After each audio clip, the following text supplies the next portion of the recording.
Welcome to the deep dive. You know, you buy the running shoes, you set the alarm for 5:30 a.m., and when morning comes, well, you hit snooze. We've all been there. Oh, yeah, definitely.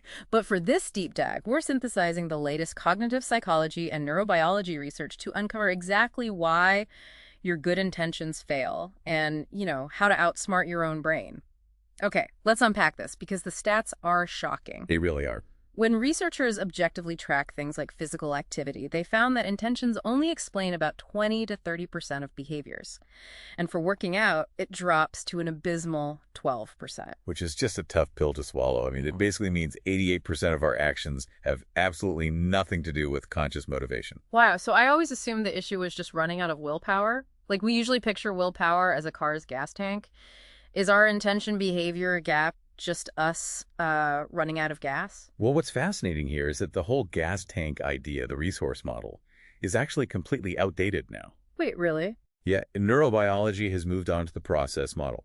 See, your brain hoards roughly 20% of your body's energy, but it doesn't just run empty. Instead, it acts like a master energy allocator. Oh, I see. So it's shifting things around. Exactly.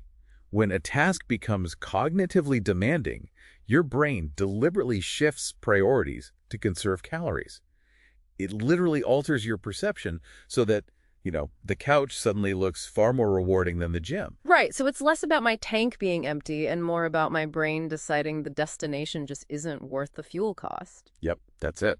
But there's a psychological friction here too, right? Because even when I have the energy, I still find myself getting in my own way. Yeah, and that brings us to the satisfied failure hypothesis. You have to remember that 95% of your cognitive processing happens subconsciously. 95%. Yeah, and that subconscious craves familiarity.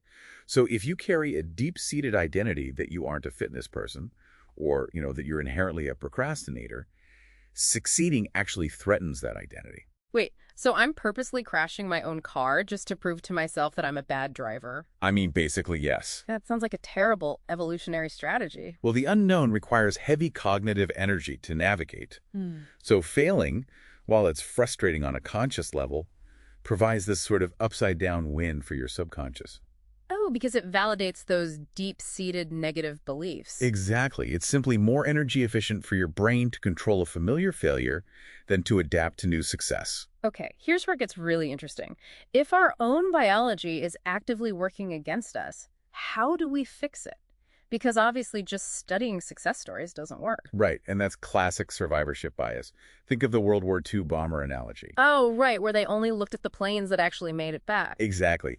We mistakenly idolize the unicorns who survived, like the productivity gurus who take ice baths at 4 a.m., and we completely ignore the invisible base rate of failures. Yeah, thousands of people probably take ice baths and still struggle. Because we don't account for the environmental friction that derailed them.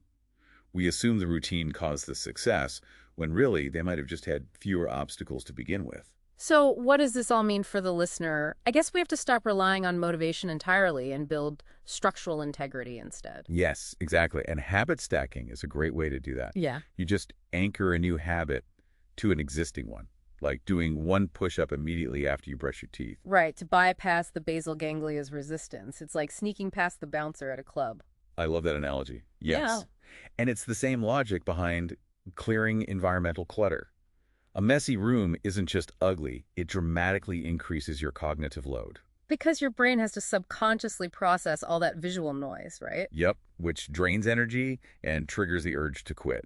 And for the friction you can't remove, you use BOBO-P, or mental contrasting. That's where you realistically plan for obstacles, right? Not Yeah. just visualizing the finish line. Right.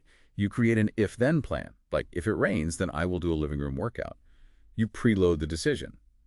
If we connect this to the bigger picture, the intention gap isn't a character flaw. It's just a biological feature designed for homeostasis. That makes so much sense.